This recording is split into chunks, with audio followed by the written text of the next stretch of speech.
All right, movie fans, welcome back. Ready for another deep dive? Always ready. Awesome. Well, today we're tackling a real classic, one that hits home for so many of us. Toy Story 3. Oh, yeah. This one gets me right in the feels every time. Me too, me too. And, it's not just a simple kids movie. There's a lot going on under the surface. A lot of surprisingly mature themes for a film about talking toys. Exactly. So, let's set the scene, shall we? Andy, our beloved toy owner, he's all grown up and heading off to college. A pivotal moment for both him and his toys. Yeah, big time. And it leaves the toys with this huge question mark hanging over their heads. What happens to them now? I mean, their whole world revolves around Andy. Right, they've dedicated their lives to him, to being there for him, playing with him. And suddenly, their purpose, their very reason for being, is thrown into question. An existential crisis for Woody, Buzz, and the whole gang. We see them all react in different ways, too. Oh, for sure. Woody, ever the loyal sheriff, he's clinging to the belief that Andy will never truly abandon them. That's Woody for you, always optimistic. But the others, not so much. They're terrified, and rightfully so. Remember that scene where the little green army men, Yeah. leap out the window? Oh, yeah. Classic Toy Story humor, but with a real undercurrent of anxiety. Like they'd rather risk the unknown than face the possibility of being forgotten. Exactly. It highlights the desperation of their situation, their desperate search for meaning. And then enters Sunnyside Daycare, initially presented as this, toy paradise. Endless playtime, tons of new friends, what's not to love? Right. But, as we soon discover, things aren't always what they seem. Sunnyside becomes this battleground for their internal struggles. Such a clever use of setting, too, that contrast between the bright, cheerful butterfly room. And the dark, almost prison-like caterpillar room, yeah. It's a visual representation of the film's central conflict. Yeah. The allure of that perfect existence versus the harsh reality of feeling unwanted. Couldn't put it better myself. And then there's Lotso, the seemingly cuddly bear who rules Sunnyside with an iron fist. He's such a fascinating villain. You can really feel the pain behind his bitterness. Oh, absolutely. His backstory, the whole thing with Daisy, it adds so much depth to his character. It's not just villainy for the sake of it. There's a real motivation, a reason for his actions. He's projecting his own abandonment issues onto the other toys, creating this twisted system of control. In a way, it mirrors the struggle of all the toys, doesn't it? Different ways of coping with loss and change. Some cling to hope, others, like Lotso, succumb to bitterness. And that theme runs through the entire film, this search for purpose and belonging. We see it in Woody's unwavering loyalty to Andy, even when the other toys doubt him. And in Buzz's transformation, when he gets reset back to, demo mode. Oh man, Spanish Buzz. Such a hilarious and brilliant way to revisit Buzz's original character arc. Right, he's grappling with his identity again, this time with an added layer of, Spanish flair. It's a stroke of genius, injecting humor while deepening his character development. It really highlights Pixar's mastery of storytelling, wouldn't you say? Absolutely. They managed to balance these lighthearted moments with moments of genuine emotion and depth. Like that scene where Andy ultimately decides to give his toys to Bonnie. Ugh, gets me every time. Such a powerful scene. It's heartbreaking, heartwarming, and ultimately hopeful all at once. It speaks to the enduring power of love and letting go. That sometimes moving on is the greatest act of love you can give. It's true. It's about recognizing that someone else can provide the love and care that you can't anymore. And it beautifully encapsulates the bittersweet nature of growing up, right? It's okay to cherish the past, but also to embrace new beginnings. It's a delicate balance, and Toy Story 3 navigates it perfectly. Couldn't agree more. Pixar's use of visuals in those emotional scenes is just phenomenal, too. Oh, absolutely. The escape from Sunnyside, that heart-stopping near-death experience in the incinerator, pure cinematic brilliance. They create this incredible tension and suspense, even with minimal dialogue. It's all about the way they use light and shadow, the expressions on the toys' faces, the pacing. Everything works together to draw you into that moment. And then that final scene with Andy driving away and Woody and Buzz watching from Bonnie's porch. Ugh, chills. Such a perfect blend of closure and new beginnings. It's like they're saying, it's okay to be sad, but also be excited for what's to come. I love how the camera lingers on Woody, his hat tilted just so, like he's reflecting on everything and looking ahead to the future. It perfectly encapsulates the film's message. Growing up doesn't mean forgetting. It's about carrying those memories with you and letting them shape who you become.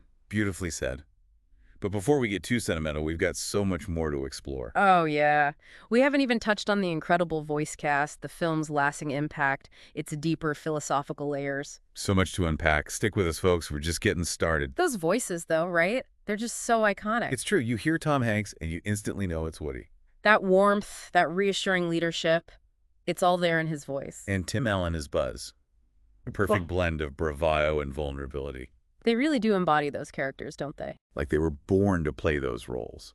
And their chemistry, undeniable. It's what makes Woody and Buzz's friendship feel so real, so believable. Makes you wonder, does their real-life friendship contribute to that on-screen magic? Probably a bit of both, right? Natural rapport plus incredible talent. And let's not forget the rest of the amazing cast. Joan Cusack as Jessie.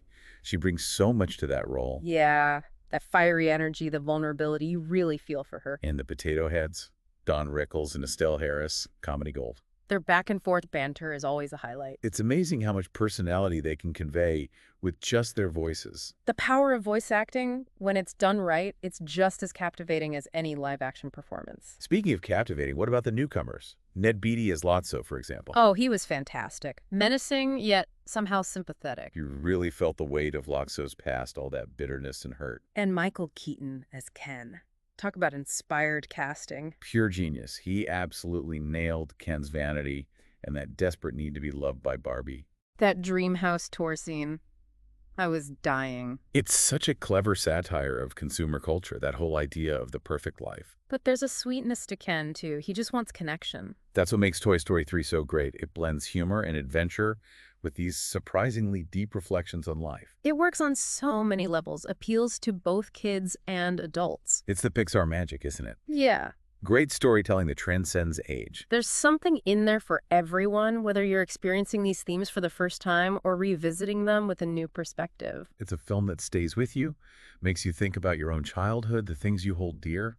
It's about those bittersweet moments of letting go the people and things that shape who we are. Speaking of lasting impact, Toy Story 3, released back in 2010, is still considered one of the best animated films ever made. A testament to the power of storytelling, the artistry of animation, and those universal themes that just resonate. There's a box office smash, too. Over $1 billion worldwide. The power of nostalgia, tapping into our shared cultural memories, it's undeniable. It revitalized the franchise, paving the way for Toy Story 4 and introducing a whole new generation to these characters. Toy Story 3 is special because it works on so many levels. It's a hilarious adventure, a heartwarming story of friendship, and a surprisingly profound meditation on growing up and finding new purpose. It reminds us that even as time marches on, the bonds we make, the memories we create, they stay with us. And that sometimes letting go can be the most courageous and loving thing we can do. It's about cherishing the past while embracing the possibilities of the future. It's about growth, isn't it? Exactly. Now, we wouldn't be doing our job if we didn't delve into some of the film's deeper layers. Toy Story 3, beneath that playful exterior, tackles some pretty complex philosophical ideas. What are you thinking of? Well, it makes you question the very nature of purpose. What does it mean for a toy to have a purpose? We see that struggle throughout the film. Woody's unwavering loyalty, Buzz's identity crisis, even Lotso's need for control. And that overarching theme of change being inevitable. Andy leaving for college. It's a metaphor for all the transitions we go through in life. It's about accepting that things don't always stay the same, that letting go is often necessary for growth. And those new beginnings. They can be more rewarding than we ever imagined. Like Andy's toys, finding a loving home with Bonnie. A beautiful reminder that even when one chapter ends, another one begins. It's amazing how Toy Story 3 takes those simple ideas and turns them into something so emotionally powerful. That's the key, isn't it? It's relatable. We've all felt those pangs of loss, that uncertainty, the excitement of new beginnings. Exactly. We connect with the characters, too. They're so well developed, so human, even with the, being toys and all. Speaking of characters, what are your thoughts on the ending? Some people find it a little too, I don't know, tidy, everything wrapped up in a bow. Yeah, Andy's toys find a new loving home with Bonnie, happy ending for everyone. But I think we have to remember who this movie is really for. Kids. Right. Yeah, at its heart, it's a story for children. And while it explores complex themes, it also offers that sense of hope, that reassurance. Like a warm hug at the end of a long day. Exactly. It's saying that even when things change, even when goodbyes are tough, there's always the possibility of finding new joy, new connections. That's a lovely way to put it. And beyond the happy ending, it leaves us with some questions to ponder.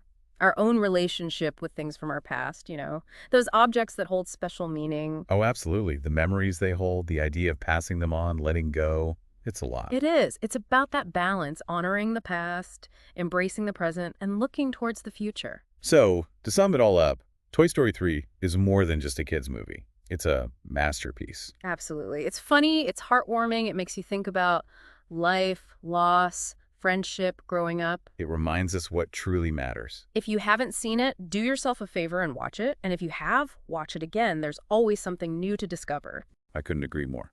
And before we go, I have a question for you. What's that one object from your childhood? The one you'd bring to a metaphorical sunny side? That thing that holds a special place in your heart. What would it mean to pass it on? Ooh, that's a tough one. Something to think about for sure. It is. And for more deep dives into the world of cinema, make sure to like, comment, and subscribe. We'll see you next time.